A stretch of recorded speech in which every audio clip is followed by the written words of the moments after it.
It's kind of like a call the meeting to order, if you all please rise and join the pledge of allegiance. Pledge allegiance to the flag of the United States of America and to the republic for which it stands, one nation, under God, indivisible, with liberty and justice for all. And call the roll, please. Director Basket, Yes. Director Clayton, Here. Director Moreno, Director Adams, Here. Director Brown, Here. Okay, the first item on our agenda is announcing the regular meeting until May 11th, 2023. I'll make a motion to approve that. Second. I have a comment to make on the minutes.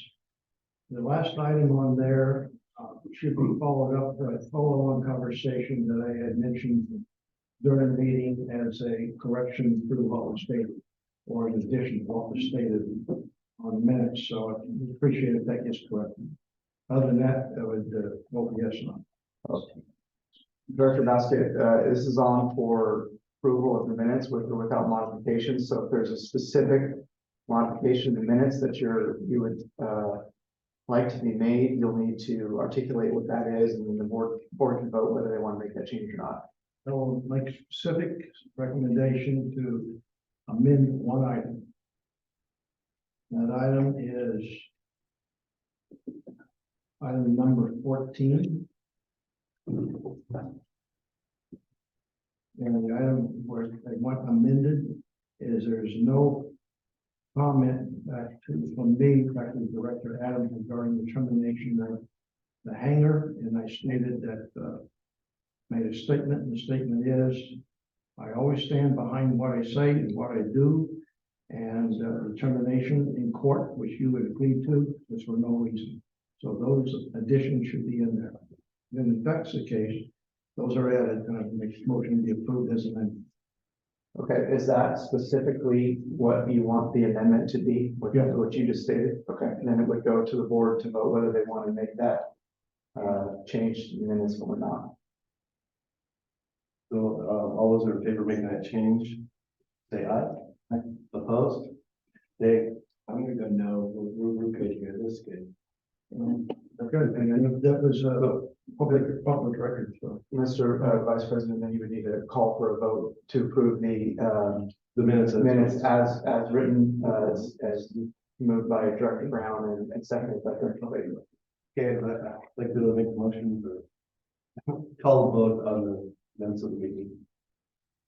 Yeah. So all those in favor? Aye. No,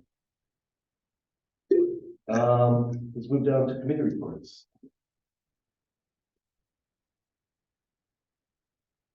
And other than the admin finance met and covered the budget, and then there was a meeting of the planning support aviation support and planning that met today. To address the easement, we've had an easement request from the city that we're discussing. So other than that, I have nothing to add. Then we'll go to the general manager report. Martin, you're still up. Yes, here I am. It's been a busy couple of weeks. One thing I want to share with you is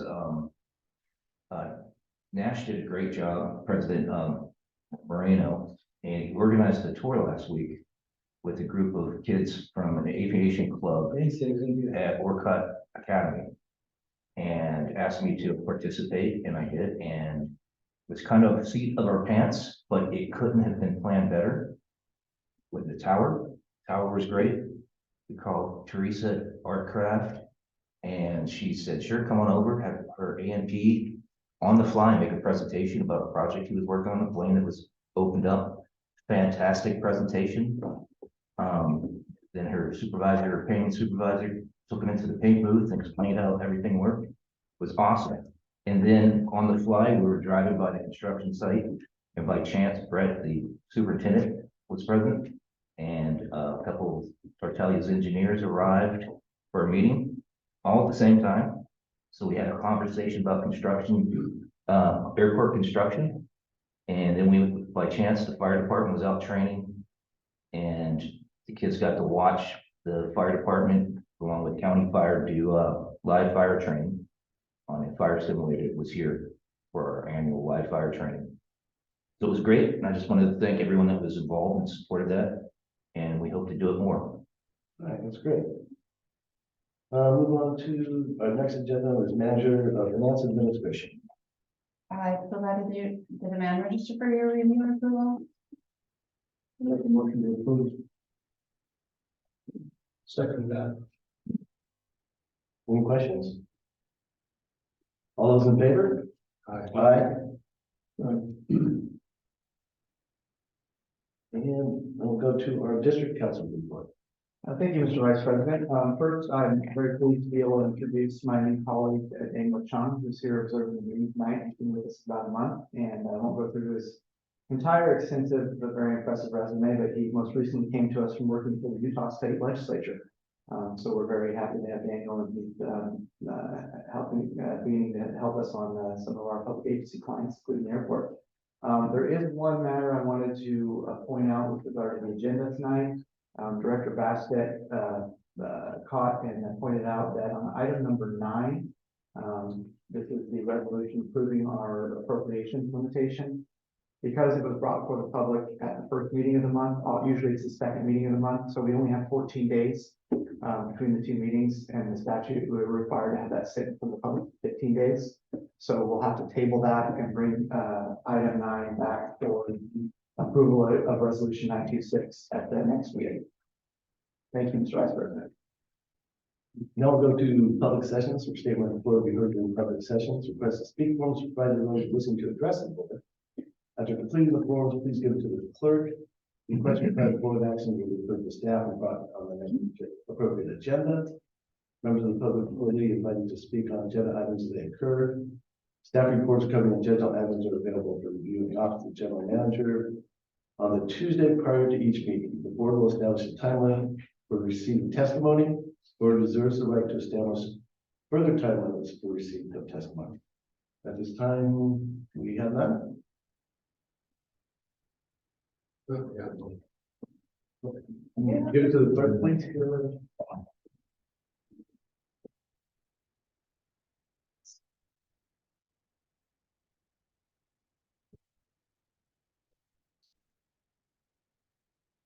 Okay, Mr. Tom Gibbons, you have the podium, 3 minutes.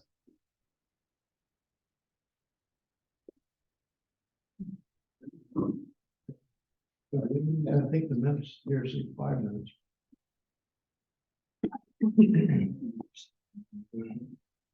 Mr. Vice President. Or. Yeah. Let's start out with a little kind of a nothing thing here. Under the Brown Act, these agendas for a regular meeting are supposed to be posted 72 hours. My agenda's got the same date on it today. So I didn't get to read this the way I would normally read this before I come to a meeting. If we could get them out of the way earlier, that would be fine.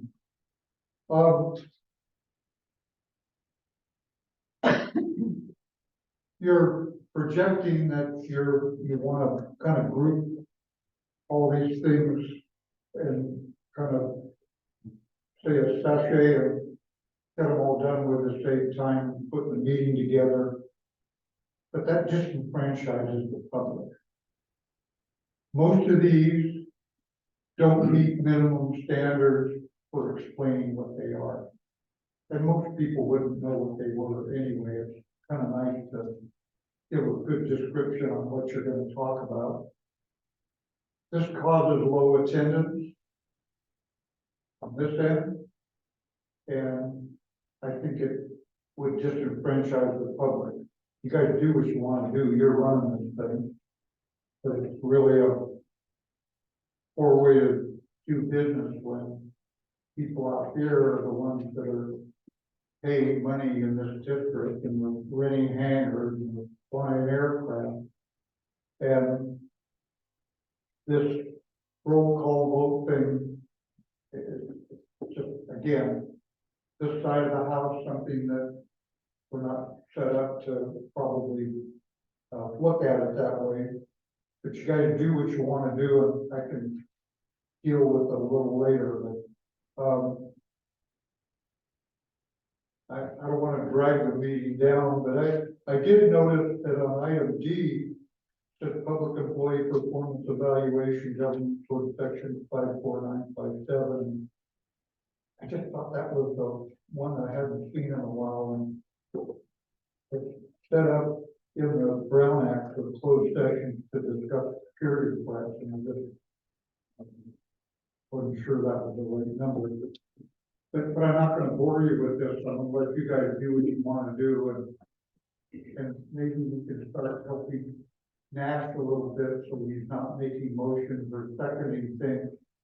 But one of these days, we're gonna get to the point where you got a tie and won't be able to do anything with it. He's gonna run a meeting that way. He's doing better. He's doing a lot better. Just everybody has to do something for the first time. If the end of 4 years of this stuff to get to be any good at it.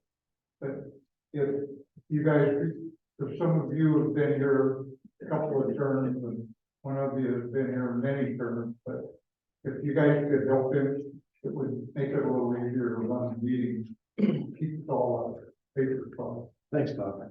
All right? Thank you. Let me go on to agenda item number 7, presentation by Tina Froelich, Community Hunt regarding air service development efforts at Salem Airport. Hello. So it hasn't been that long since I spoke, but I was on that video. So it's really nice to be here in front of you today. I appreciate the time. I do have a bit to cover to try to catch up everyone on all of our initiatives. I will apologize. I do have a printed copy because I can't see that far. I have glasses in my pocket.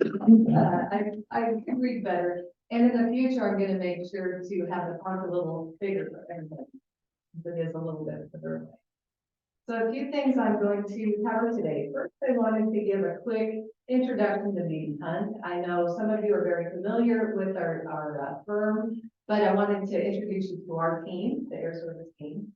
Also industry trends and how that's being shaping what we're doing here with air service development, the actual process of air service development, and then what we've been doing.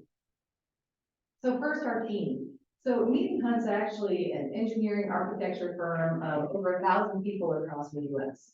About 50% of that is aviation. Now, 8 of us is our niche air service group, and that's here's the 8 of us here. We come from backgrounds in airports, airlines. Most of us have been in airlines, and then other consulting firms. In fact, the bottom right, Margaret Mayer, she's been with us just under a year. You might recognize her from the first Air Fest in 2019. So she was with American Airlines and came and enjoyed our Air Fest. And this map shows the air service clients that we have across the country. The blue dots are the air service offices. And so I'm a little bit covered up because I also work with Eugene, but I'm out of Eugene, Oregon, the West Coast client there, West Coast office. The rest of us are mainly across in the Midwest and the East, with several from Delta Airlines. That's when we have the Atlanta office there. You can also see the list of other clients that I specifically work with, so all located to the west. The only other California airport is Redding, so in Northern California. We try to make sure not to work in the same, close proximity airports, just, to keep conflicts of interest clean. And then I've been working with Santa Maria since 2003. So in 2002, actually, I helped with another person start the Mead & Hunt Air Service Group, and we're 2 decades now. It's amazing. But what that brings for Santa Maria is whether it was me in the background doing the analysis or up front as the project manager, I have a lot of history and that depth of knowledge with the airport and the community. So industry trends. So I first wanted to look at, and please, I know this is long, so please interrupt at any time. I'll try to pause as I can. The industry trends impacting Santa Maria, the number one is the pilot shortage. You've heard this before, and you're going to continue to hear this for some time, and I'll provide some additional notes on that. Also is the high jet fuel prices. So both of those are the biggest impacts, and they're going to continue into 2024. I'm going to give a little more detail. Again, I'm sorry for the smaller numbers. But this slide here is trying to give some perspective of now versus pre-pandemic. I think we're all getting tired of hearing pandemic and 2019, but it's still relevant for the airlines. So this is actual seat capacity. So what you can see is from the pandemic in the second quarter of 20, all the way through the end of 2022, we were still below 2019 levels. Now in 2023, we just started to, come above that, but not by much, 3%, 1%, 3%. So marginally above 2019 levels. And they still continue to make those last minute adjustments. Now what's really notable is it's variable by region.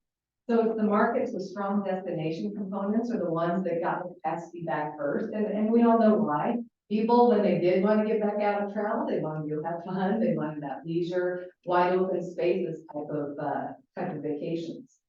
So looking at West region, which is the region that we're in here, still down just slightly. Now, unfortunately for the airport, you're down more than that. And that's because with just the Allegiant service, the pilot shortage, it actually reduced the amount of capacity to Vegas. We used to get, in the summer, 4 to 5 frequencies a week. Now we're limited pretty much to 2 frequencies, all 2 from their perspective by the pilot shortage. Now this does not count, of course, if United Airlines service had started in 2020. Another notable piece that's going to impact our air service efforts is that it's the use of smaller aircraft. It continues to decline. Now you'll see in the chart, I started in 2005, so this is not a new phenomenon, but it accelerated. So you can see the third bar over is 2019, and the dark blue and the red, that's the smaller, well, it's 100 seat or less. So basically a regional jet. That has went from 44% down to just 32% now in 2023. And the reason for that is because of the pilot retirements. Airlines wanted to try to get more capacity into the markets with less resources, less pilot use, and so they put in larger aircraft. Now, why that's relevant for us is because if we want daily service, we really need a regional jet aircraft. Over 100 seats is going to be hard to fill, and at least from the beginning, from the community daily. We easily do that less than daily, like the Allegiant service, but this is very relevant for the type of service the business community. So when you look at the regional aircraft by carrier, you can really see what's happening. So that second row is the mainline aircraft seats. Then we have the regional aircraft seats. So those seats across the board are down by every carrier that operates them. And you can also see there's few carriers that operate them. So when we're looking at which carrier is going to be a best fit for our market on a daily basis, what we're looking at is these carriers that have drastically reduced their flying on a regional basis. And I want to apologize right now. The story looks really bleak with a pilot shortage, with all of this. I want you to know that it's not as bleak as it looks, but I do want you to be aware of all of these trends that are happening. So after the pandemic, 72 airports lost a legacy carrier. 72. A lot of those, 39 were by United, and that doesn't include United not starting the service here. So really, we should add one more because it would have been serving Santa Maria. And 2 more here on industry trends. Airline pilots. Now there's quite a few studies going around, but there's not a lot of hard facts. A lot of this, of course, is what we're projecting. But we're looking at a huge gap in the pilot shortage going forward and nothing new in the next decade. And this is a study by Oliver Wyman. It depends on which ones you look at, how drastic. All we do know is that we are subject to a huge pilot shortage in the next decade. And then finally, jet fuel prices. So back in 2008, and I will say, we were very close in 2008 to landing Delta here at Santa Maria Airport. Recession hits.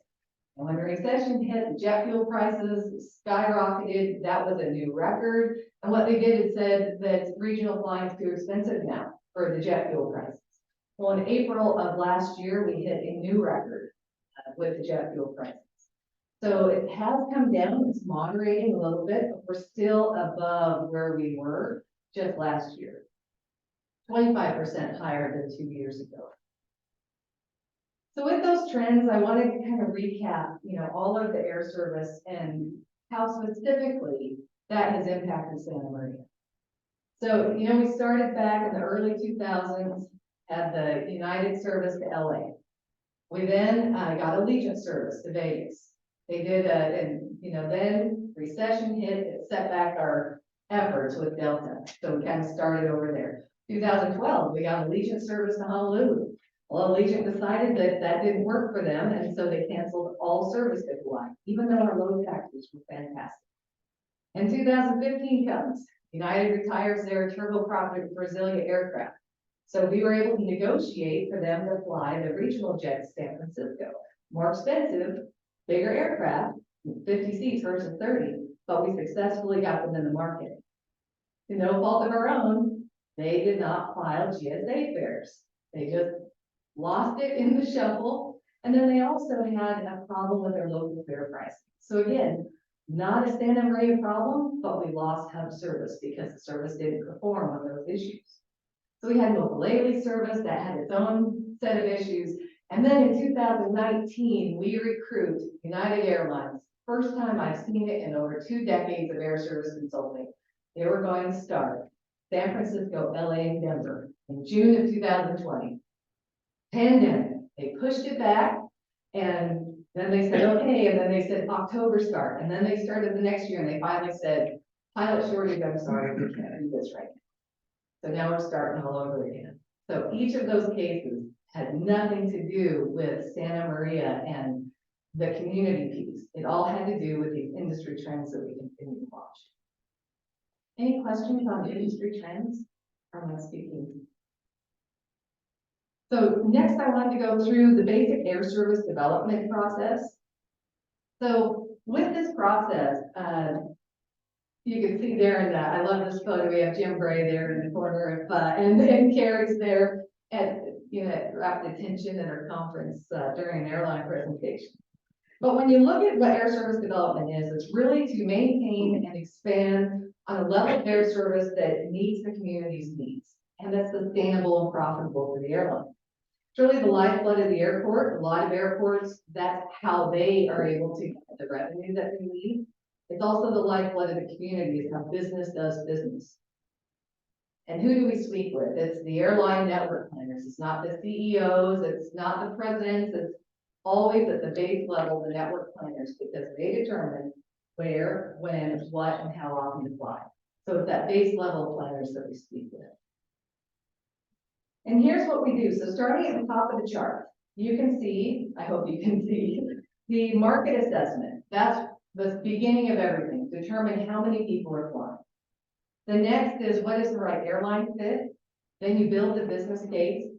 Then you meet with the target airline, typically at industry conferences, which are the kind of speed dating, 20-minute one-on-one meetings. And then you try to get a headquarters meeting.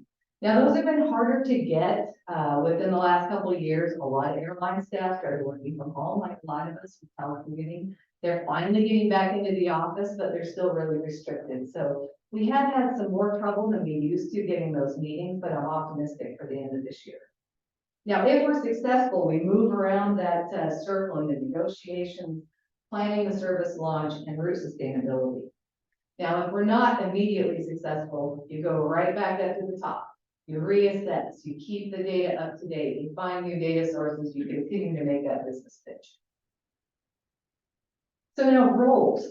So the community role really needs to demonstrate why they need the air service. We need to communicate that with the airline. So that's really important.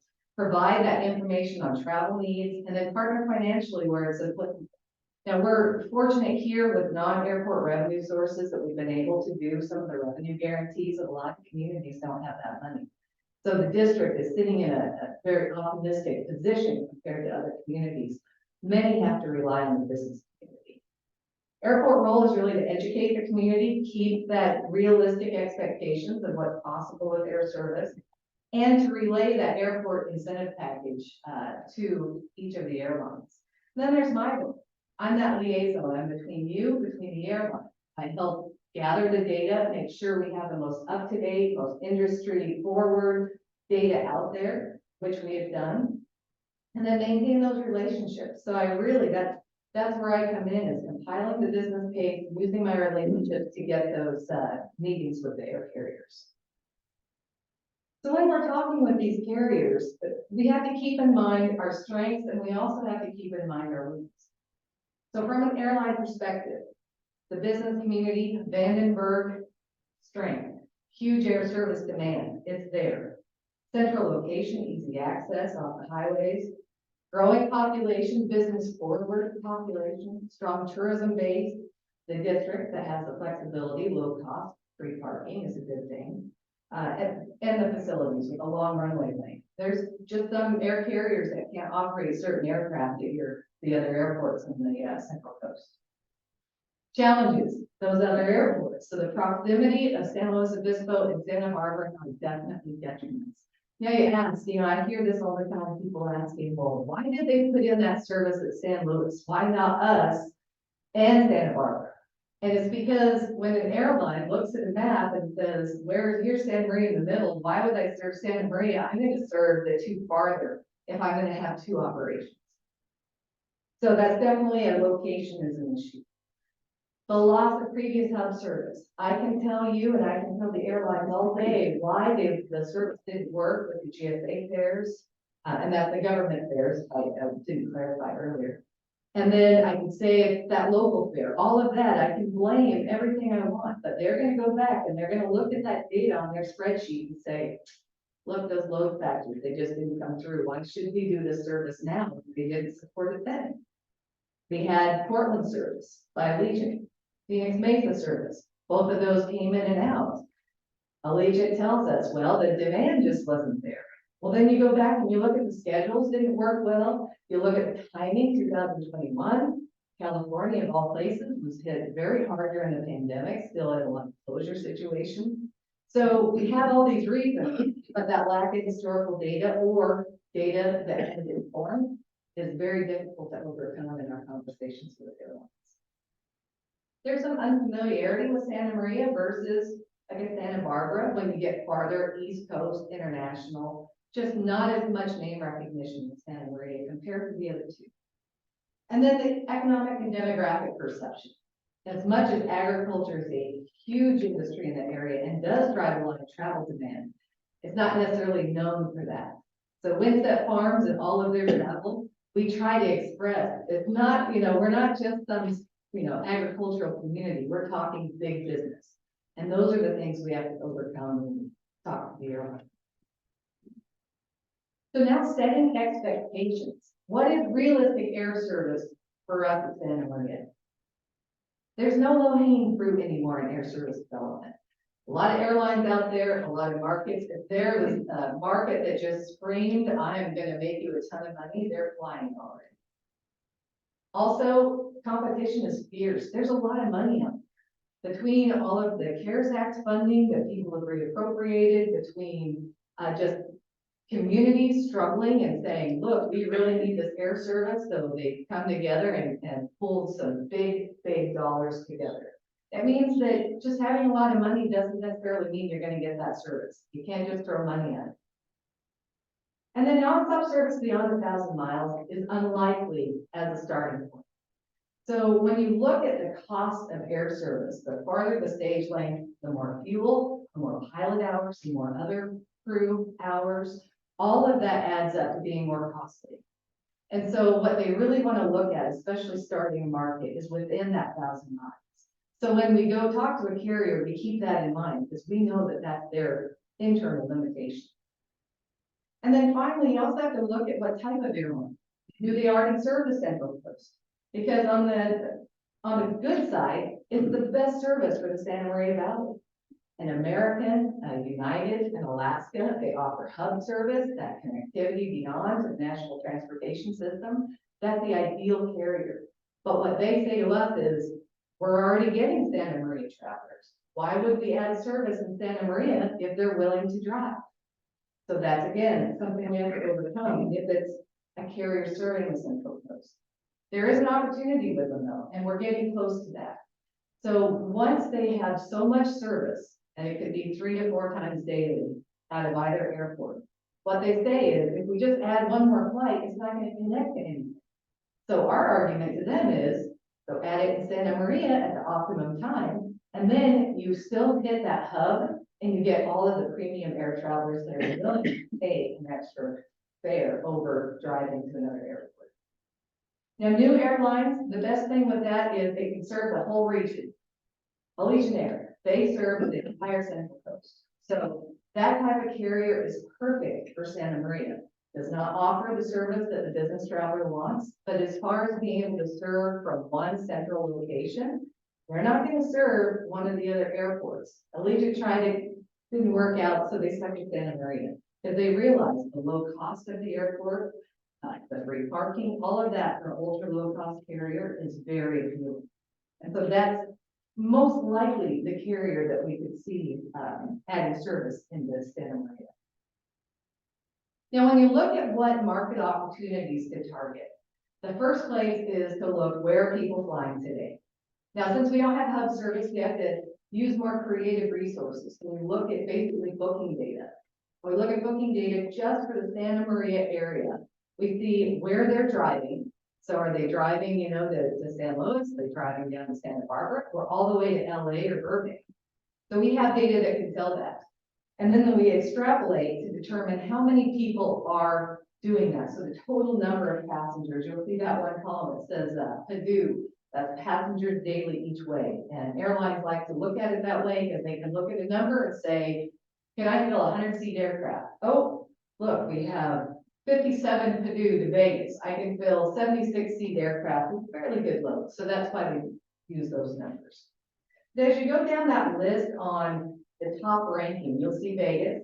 Number one, data is skewed towards the nonstop services there, but on the West, Vegas is almost always in the top 5.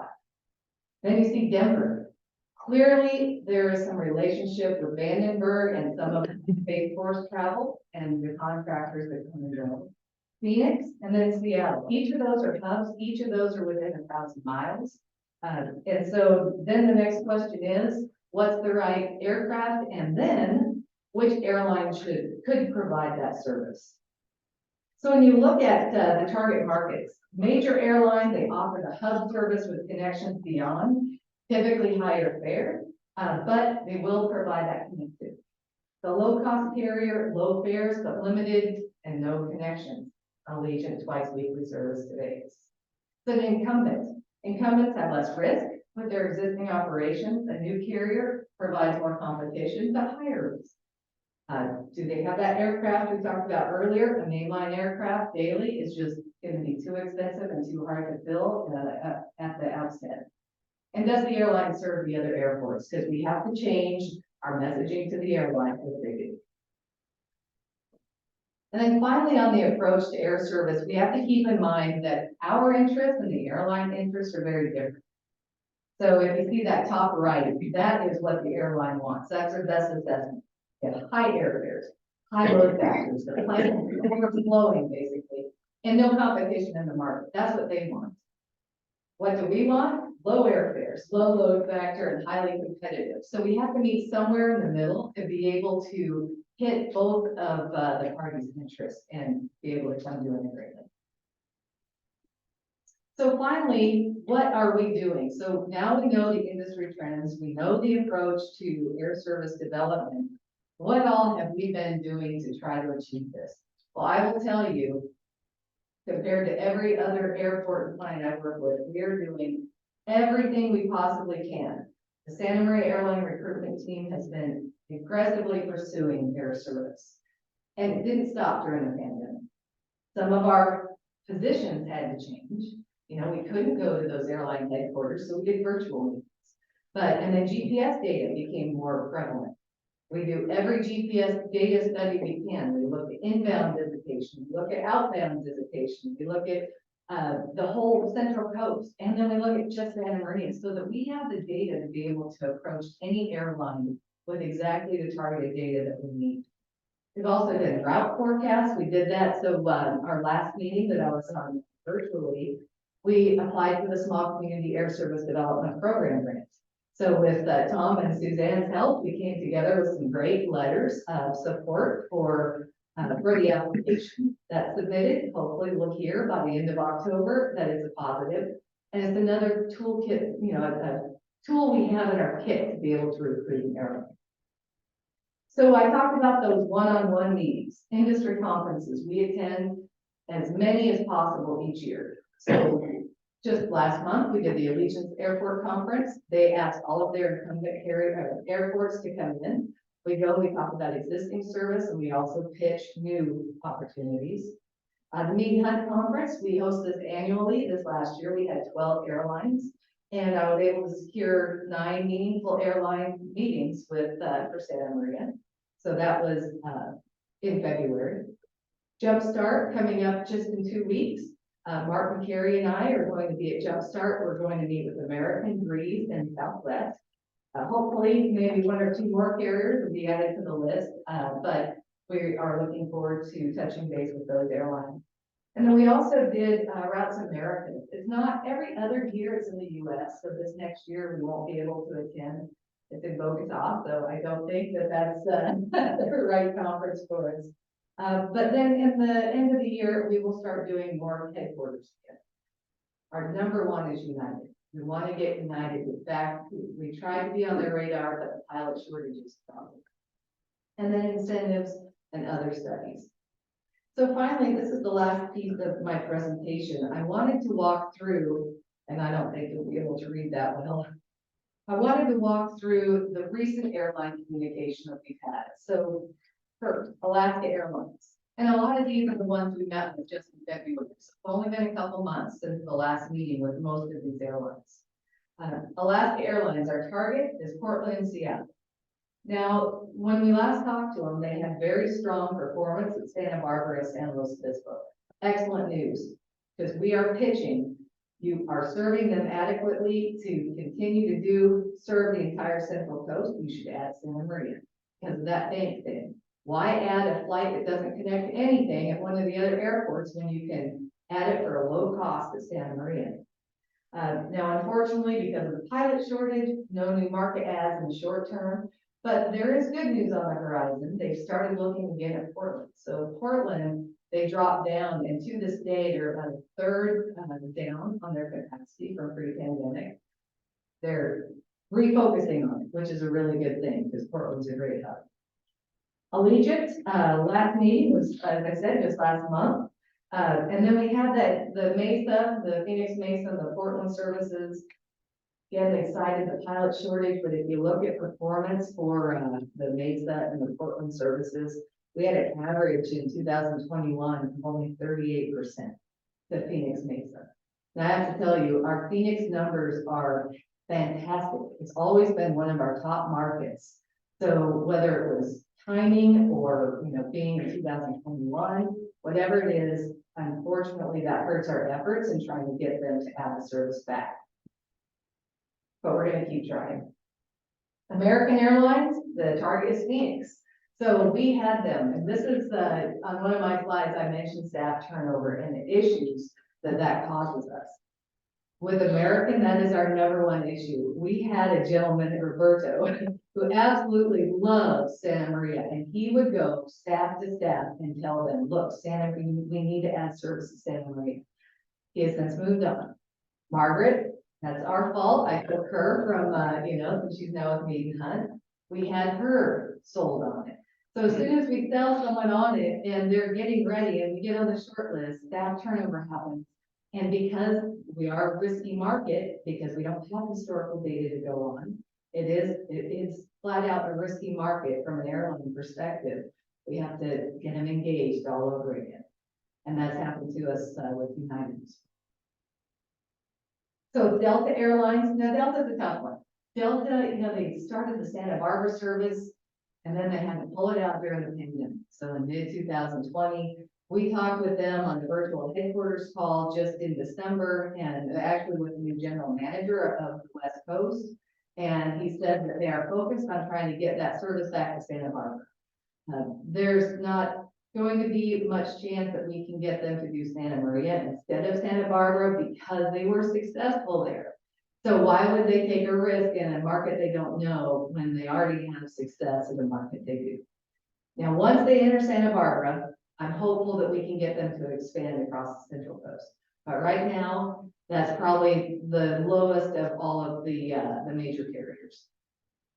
Then SkyWest Airlines. So SkyWest operates, and I spoke a little bit about their 135 operation with the DOT looking for approval, the SkyWest charter. So SkyWest, we can continue to talk to. They are a big proponent of Santa Maria. They actually, I think it was in 2018, 19, went to both United and American and asked if they could fly Santa Maria on what we call a prorate. That's where they take the risk of the cost, and then we still have the connectivity beyond. Both carriers turned them down because they were interested in doing the service themselves. And then, of course, United announced the service. So SkyWest still is a huge proponent of ours, but the pilot shortage is hitting them the hardest. Regional carriers, of course, majors are taking the pilots from the regionals, and then the regionals are looking for additional pilot resources. And that's where the SkyWest charter operation was born. They're taking their 50-seat aircraft, dropping it to 30-seat aircraft that have different rules because they can operate under Part 135 and fewer pilot training efforts. So that type of service, we are supporting them in their efforts, but it would be basically an annual subsidy type of situation, not just revenue guarantee. We're talking long-term if we want that service. They're going to start with the essential air service markets that already have government subsidy. And then I'm hopeful that we can continue negotiations that may be a reasonable amount. But it would be to a market like San Francisco where we have connectivity beyond our United Airlines. And this is the last piece here. So United, we talk to them regularly. I promise you, I am going to get a headquarters meeting, whether if they mandate virtual, that's fine, but we are going to get in front of them very soon. They're not attending Jumpstart. They have a political issue with the conference, and so they haven't attended that one in years. So our next priority is to get in front of them. Now we are, I think I don't know if I had Takeoff on the list. The Takeoff conference is another conference. It's actually in August. We're going to go to that. The last time we attended, we had a significant number of meetings, so I'm very optimistic we'll get some good meetings. That will be board approval. Yes. It is in the suggested industry conferences. So with United, our target market and markets remain San Francisco and Denver. I know the feeling about San Francisco. I know there's been trouble, with reliability, delays. It's a huge local market though, for one. For two, it's a fantastic connecting hub when it works on United. It's also a short stage lane, so it's less risk for the carrier, and that's why San Francisco is number one. Denver is also a fantastic hub, but it's almost 1,000 miles. I think it's 943-ish, somewhere in there. So it's really long for a regional jet, not like a 76-seat like E175, but a smaller like 50-seat RJ is just beyond really what they want to operate those at. But if we could get both of those again, that would be ideal. And that's what we continue to pitch to United. Now, if you remember, we also had LA. LA is having problems. So LAX has gate problems, and the carriers, to be able to protect their gates, they do it on a % capacity. So they're reducing their regional flying and mostly flying mainline to LAX. Since we don't have a local market, not much of one to LA, it's just off the table now, because we really need just a little regional jet to get to LA and beyond, and it's just not the way they're operating now in LA. So besides those major carriers, we've met with many other carriers. One is Avelo Airlines. So 2 new startup airlines began in 2021, both what we consider the ultra low cost carriers. Avelo Airlines, they started on the West Coast, and Burbank. So their initial offerings at Burbank is not a fit for us. We don't have a local market to Burbank. And so we're waiting for them to do a bigger expansion in the West. And once they do, I think they'd be a great fit for the market. Right now, their expansion is in Vegas. They are not going to operate over the top of Allegiant. So we're waiting to see what they do. They focused a little more on the East in the short term, but once they come back and have more West Coast focus, I think their previous Allegiant staff, which really helps us because they're familiar with Santa Another one, the other one was Breeze Airways. Now, they started in 2021 on the East Coast. So we had a West Coast startup and an East Coast startup. Also previous Allegiant staff. Now they have started expanding in the West. So they started, San Bernardino, it's a umpire for me. First service they've ever had. Started to San Francisco, have since expanded to Vegas. A few times a week. It's a fantastic airline, and I think it would be a great fit for us once we find some other destinations. That's one we're meeting with in 2 weeks, and the pitch will be San Francisco, since that's the market they're operating in. But as they get other focus cities in the West, that could change.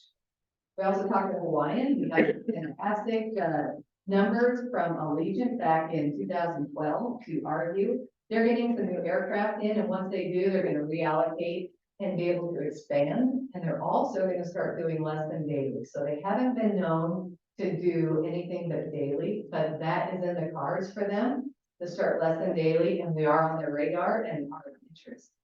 Longer runway length compared to the other Central Coast airports is a big help. JetSuiteX, they operate from an FBO. Right now, it was just an introductory meeting. Southwest Airlines.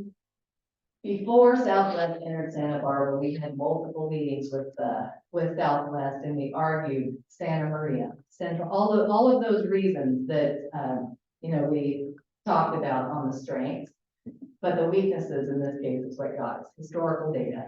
Southwest operates large aircraft on a daily basis. They're not going to enter a market that doesn't already show that there's a lot of historical flight passengers. So that's why we lost them. Name recognition for Santa Barbara was a big one, I think, for Southwest as well. But we are going to continue to meet with them. Not much likelihood they're going to add other services on in the Central Coast. And then Spirit Airlines and Sun Country Airlines, they're both ultra low cost carriers. They don't operate in any of the airports on the Central Coast. Spirit tends to look at larger population sizes, so definitely not a short-term opportunity, but Sun Country Airlines has shown a lot of interest. So we're very hopeful the next time we meet them. So finally, next steps. Here's what we're doing. Updated market analysis. So as we get more data, we just finished calendar year 2022 with the airline data that came out in mid-April. We continue to do route forecasts, which is making sure the routes are profitable, show that to the airlines. Meet with the airlines as frequently as possible. As long as we get to every one of the industry conferences, we get in front of the airlines as much as possible, and then these headquarters. And then finally, discussion of considered expanded incentives. I get a lot of clients that ask, why can't the airline just tell us what they want, and then we can decide if we can do it? It's just not how it works. It should be. I wish United would say, if you give us $3 million, we'll start the service. But it's just not how it works. So in fact, in 2019, when we had our incentive package, they said, no, it's not going to work. And I said, well, what if we go back to the board and we can come up with a different number? And that's when we came back. We got the much stronger incentive package, and that's when they decided to do the service. Different situation now, but it could come up again. And so I just wanted to thank you, first of all, for back when we were able to do that, and also hope to be open for something like that in the future as we get closer in our negotiation. Thank you. Thank you, Trina. Any questions? By the way, nice presentation. And I'm a guy who subsidized an airline here personally for about $3 million, so I appreciate what you're doing. And the airport from memory spent about $1.5 million for subsidizing things that also didn't work. The question for you, Alaska Airlines. Mokulele had expected to have arrangements with Alaska to interline. Didn't work out. And a lot of mechanical problems down at LAX. Do you think Alaska would be open to working with some other 135 schedule where they actually get into the Alaska reservation systems and work with them? Because Alaska used to be pretty interested in here, and was going down to Santa Barbara right now. They don't, as far as I know, they don't want anything to LAX, and everybody here wants to go to LAX rather than San Francisco. So the question is, do you feel there's any appetite, whether it's Alaska or someone else, for linking up with a 1:35 schedule? I know it didn't work for Mokulele, they had different problems. Do you see anybody now, because of pilot shortages, the 1:35s can get by with lower experienced pilots than the 1:21s? You see anything optimistic at all in that sort of darkness? You know, I would say I'm optimistic. And the reason I say that is because years ago, SkyWest wanted to do a prorate agreement with Alaska.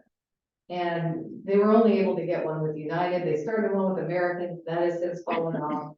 And Alaska was very interested, but then they did the merger with Virgin, and unfortunately, all of their resources went to that. And they all of a sudden said, no, we're not looking at prorate anymore. More recently, I have heard that they were more open to that and were considering some. Now, I say that, but of course, SkyWest has the pilot shortage. So with that and their efforts into doing that SkyWest charter, I don't think it's anything short term. Now, would another airline be able to come in and do that? I think that they'd be more open to it. They are very focused on other areas, but I certainly wouldn't say no. I think it's better now than it would have been a year or 2 years ago, or even in 2019. Second question, what's your feeling about running additional flights to Las Vegas, even though currently Allegiant does that a couple times a week, and they would do more if they had more pilots, but do you feel there's enough interconnection in Las Vegas? I used to have about 30% interconnections running out there versus destination Las Vegas. Do you think there'd be room for two operators, one maybe smaller and more frequent, to compete with the Mokulele larger and less frequent? Yeah, you know, I absolutely do, if it's the right area. I do think we have a much larger local market. We've proven that. We've proven we can support 4 to 5 times daily.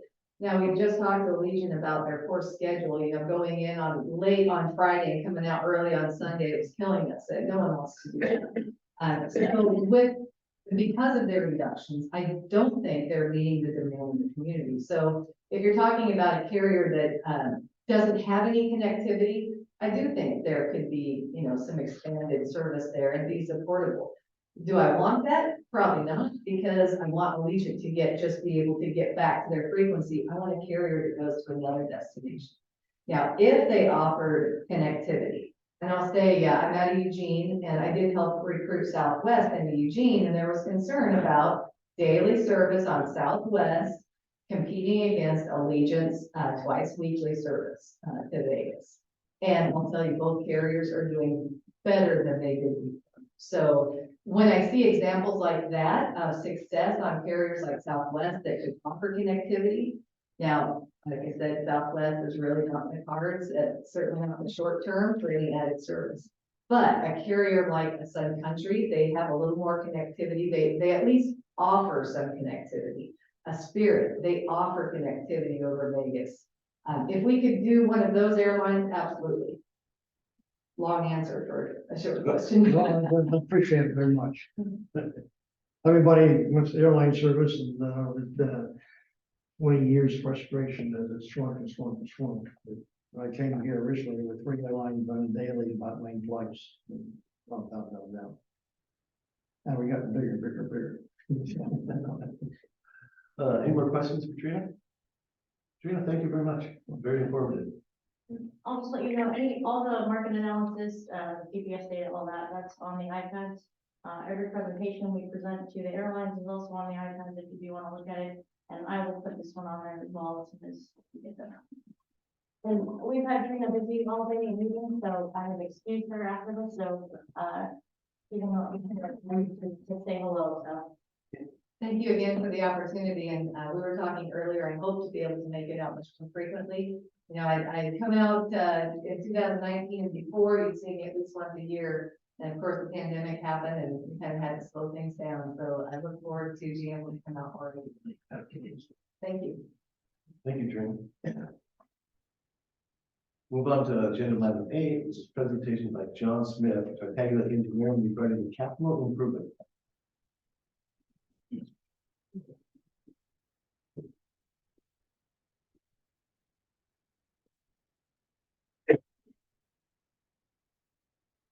get that, John? You will get this in just a second.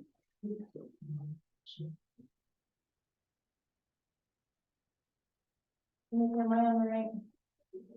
Make it, am I on the right? Yeah.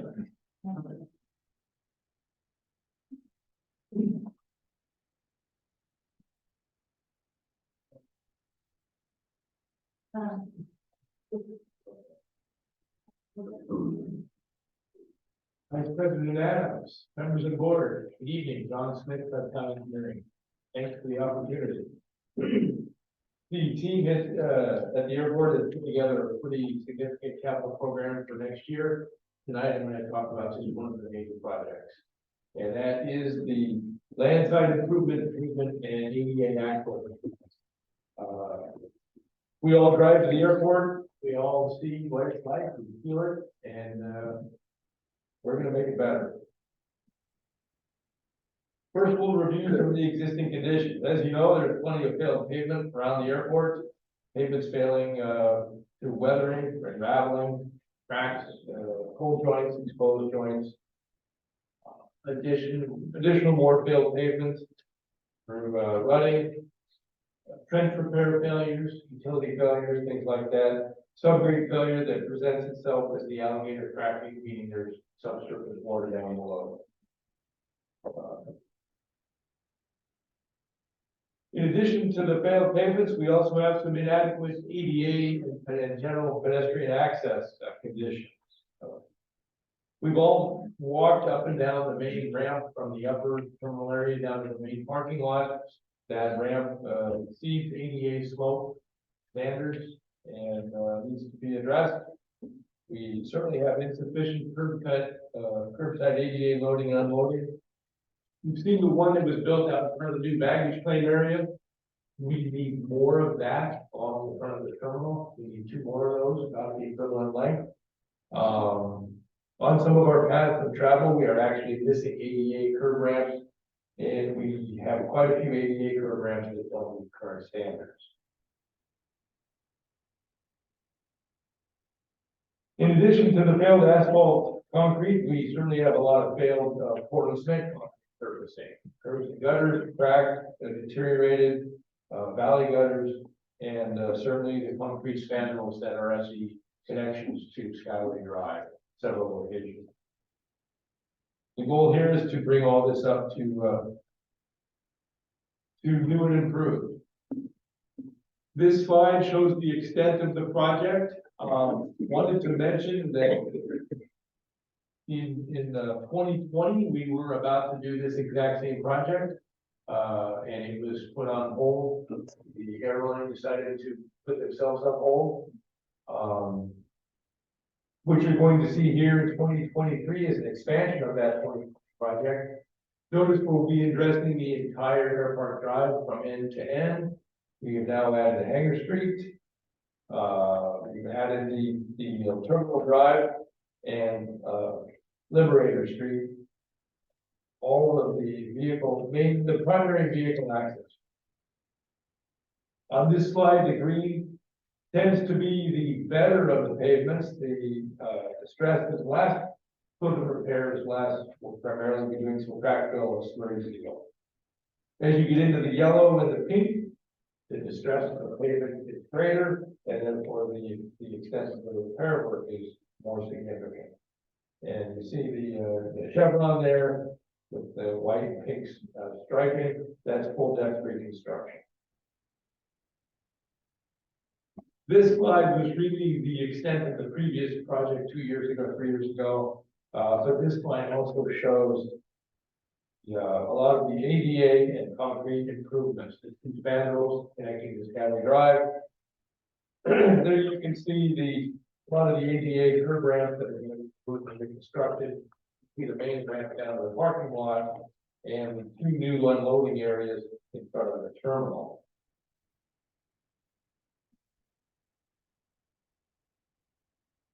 don't know if you can see that very clearly, but you do have it in the handout packet. This slide shows the reconstruction of the main ramp in more detail.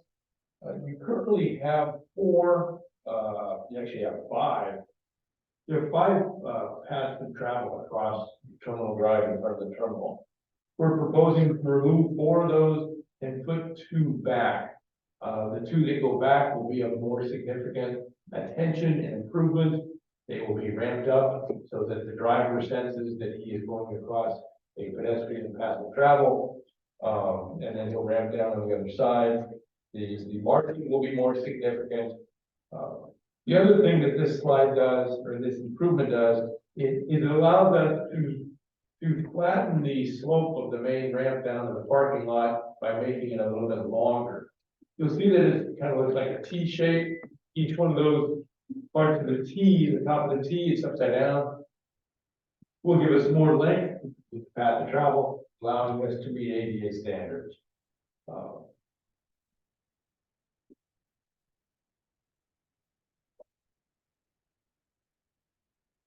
And the goal here is enhanced user experience.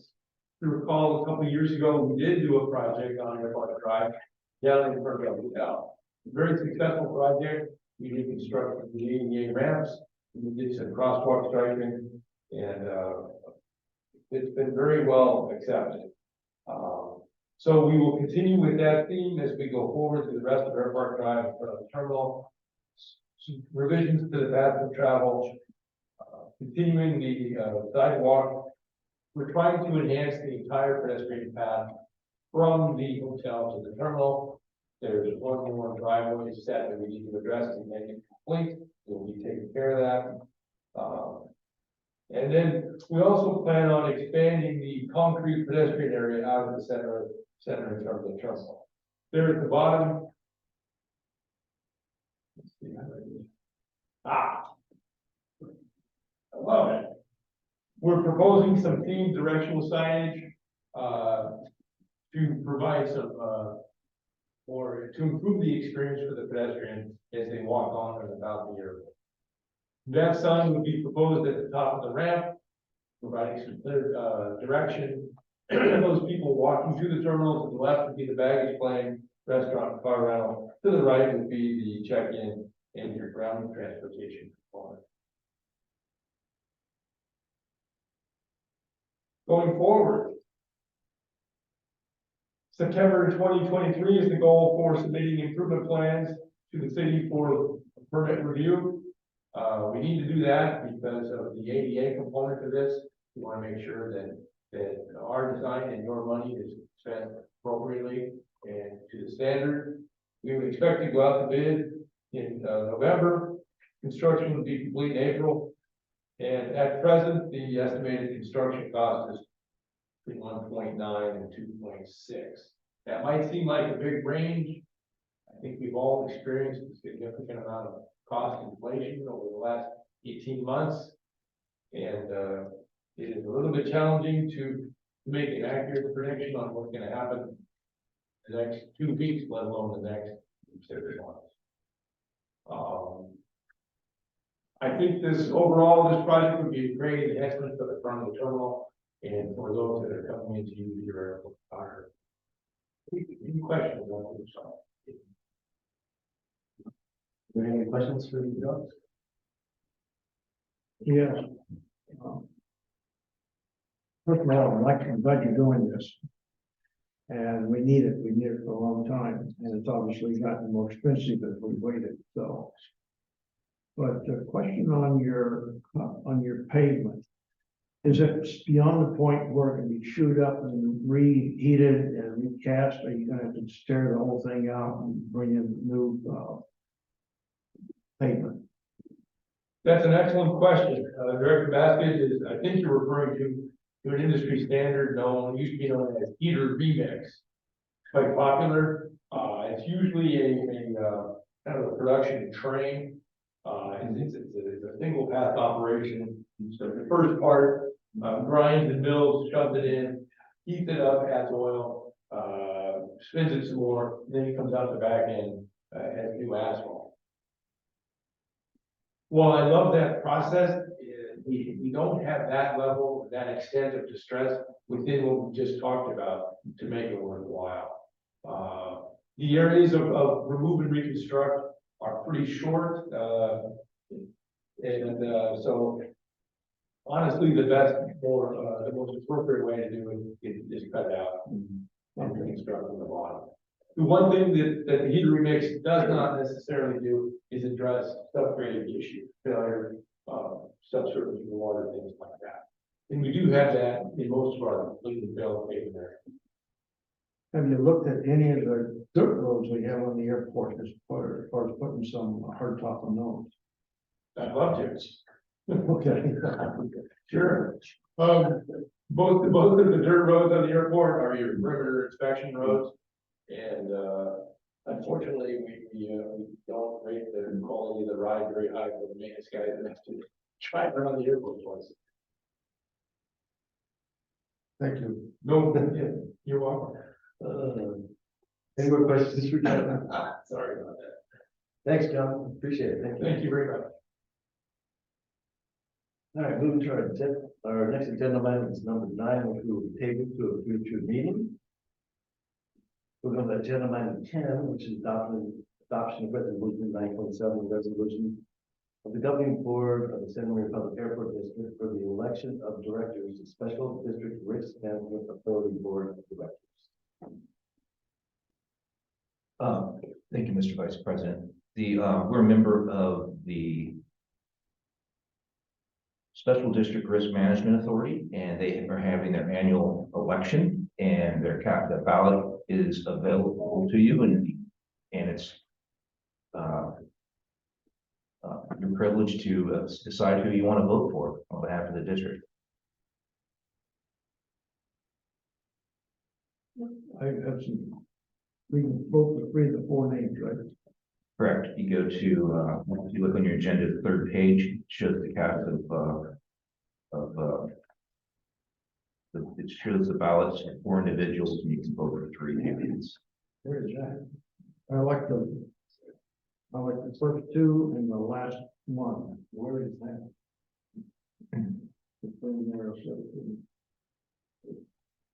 So that'd be Robert Shaw, Quinta Warren, and Sandy Software Rafflesman. Yes. That's my suggestion. You also have any other suggestions? Could you give me a little bit more information about this? Could you explain what we do as a member of the Risk Management Authority? Yes, this is the authority that, we pay our insurance to. So you're electing people to the board of directors for the company that handles our insurance. Here's 2 pages of the qualification. This doesn't have to be turned in until August. I mean, if there's interest in this and somebody wants to look at who these people actually are, then we're sure be willing to take, better just take a little bit of time and look at them. Maybe have a committee open or whatever. I don't know any of these people. I don't know any of them either. What's I that? have no, they're just members of this association that want to participate on this board.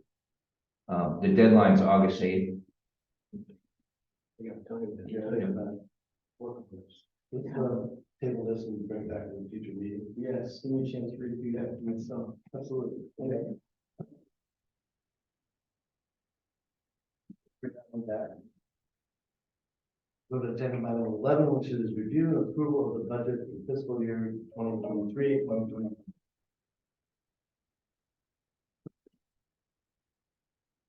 Mr. Vice President,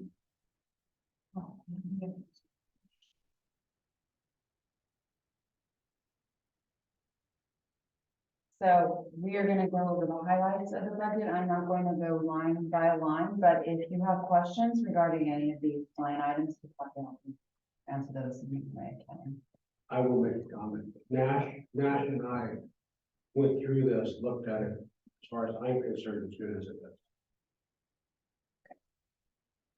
I can also say that I looked at it and agree with Well, then we can just stop here and you can. I mean, we can do that unless you want to go through it. I mean, if they would be, see it. I mean, if Dan's looked at it, I've looked at it, I don't need to get into it. I mean, I think what the public here would have some interest, but I think go ahead. Okay. We can do that. Okay. So we're gonna quickly just go over the operating revenues. They are up by 6%. There's a 37% increase in the fuel flowage revenues, and that's based on an estimated actual year end. So, on the budget, you'll see a reclass of commercial aviation and land lease commercial aviation. There's a decrease in administrative income, based on.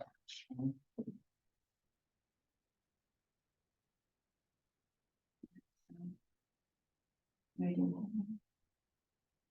it gone? Cool. Okay, oh, that was a slide back there, and it just, you have it in your folders. What it's telling you about revenues, We just got this, so it's, I'll. no, but it is in your budget, it's in your packet. So what it's telling you that revenue generating lands are 50% of the revenue, so the majority of our revenue is generated by revenue generating lands. So, sorry about that. The expenses are overall, they're increased by 3%. So revenues are up 6% and expenses are only up 3%. Consulting and legal fees, we all know that those have increased. We did a budget deviation for this year, so they're up by 49%. We want to point out that the bank and the credit card fees are all but eliminated. We'll have a few bank fees from Premier. Our utilities increased by 4% overall, and I think that is probably standard for even households right now. Janitorial and maintenance is increasing by 13%, and that's due to the rising costs. We did decrease maintenance by 27%, but that's because we're scheduling some capital asset items that we will take care of the smaller maintenance through a larger project. I think there's another slide that we can not see. Non-operating revenues are down from last year by 26%. The majority of that, though, is we had some of our AIP funding has crossed over from this year. We're receiving it now instead of next year. So, and we also are no longer getting CARES Act grant funds. We also had some air show revenue in there that's no longer part of our process here at the district, because we're going to just be sponsors now for the air show and not be responsible for all the expenses. And we are sponsoring the air show for $75,000, which greatly reduces what we've been spending in the past. Oh. So the capital. Yeah, I should. Okay. So if you go to your board packet, we'll just go to the capital item, capital budget. Tell you where that is. I'll go over that quickly.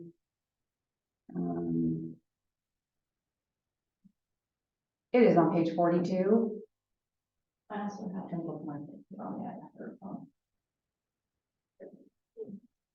So the taxi rehab project is already in progress. It's an AIP funded project, and airside pavement rehabilitation. That is patches and not a big project for the landside pavement repair project. We just reviewed that with John, so you know what that is. We're in the process of our specific plan amendment, so this is just the ending of that. We are scheduling 2 roof repairs for the hangar area.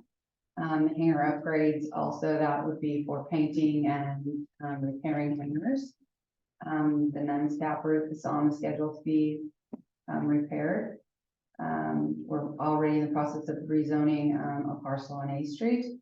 The fire station standby emergency power is in the capital budget for $55,000. Access control upgrades, we are yearly we have to ask them for control upgrades. The big items are the landside pavement repair.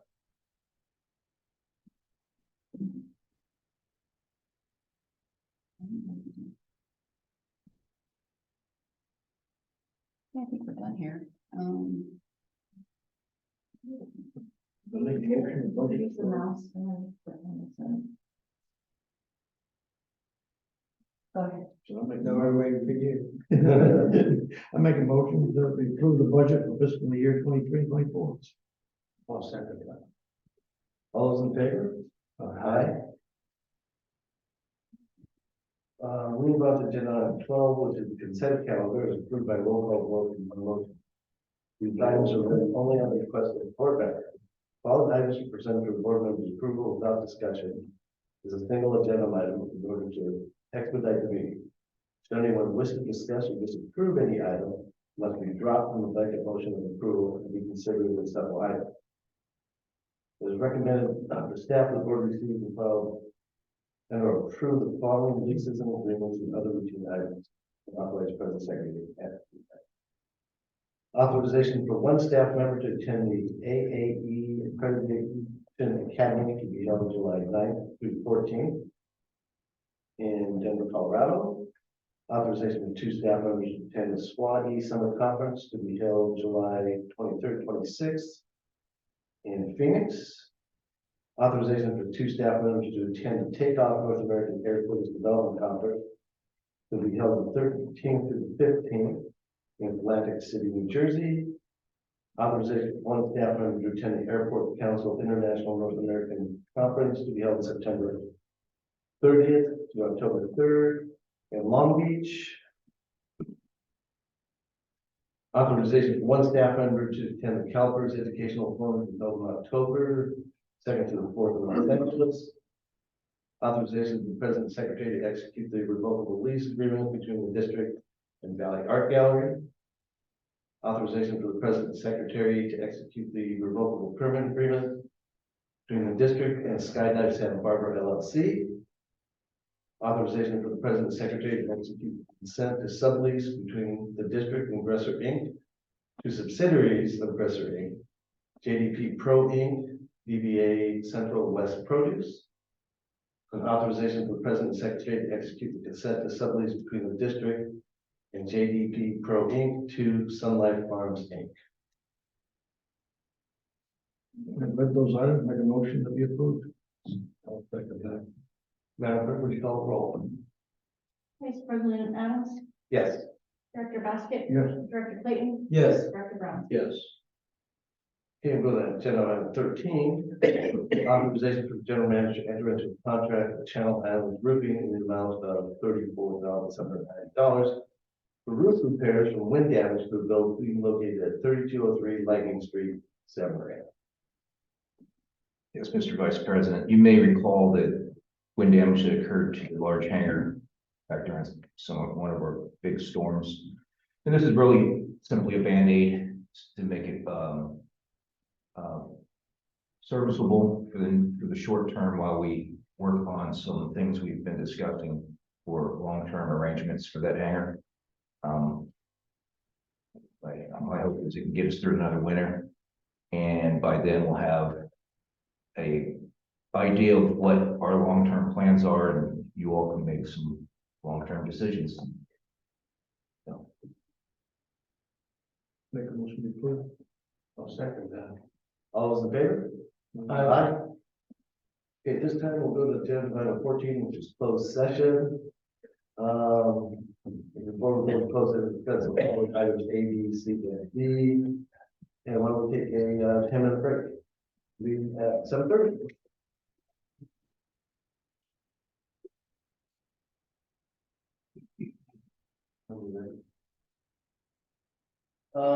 Let's show that we are out of closed session at 8:10 with no reportable actions.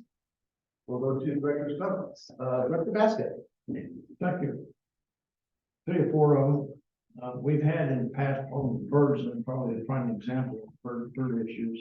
But there was a recommendation made about 4 or 5 years ago that in the hangars, birds could be reduced. Therefore, by reducing birds and hangers, you reduce the likelihood of hitting airplanes with birds, or birds being hit with airplanes. And that was done by a wildlife specialist at the airport hired. I'd like to see us relook at that and reduce again, the plain example of it, reduce the problem with birds and hangers, which then become external, a problem. ADA, happy to see the ADA starting to get fixed. We've had good people come here, want to come in. There's no button to push, open the doors. Hopefully that can be included in that. Energy. We just talked out there in the hall about energy. Becoming energy independent here, so we can take care of ourselves as other things start to break down, and they'll be breaking down more than likely. So that's my comments, and I'm happy to meet a new attorney.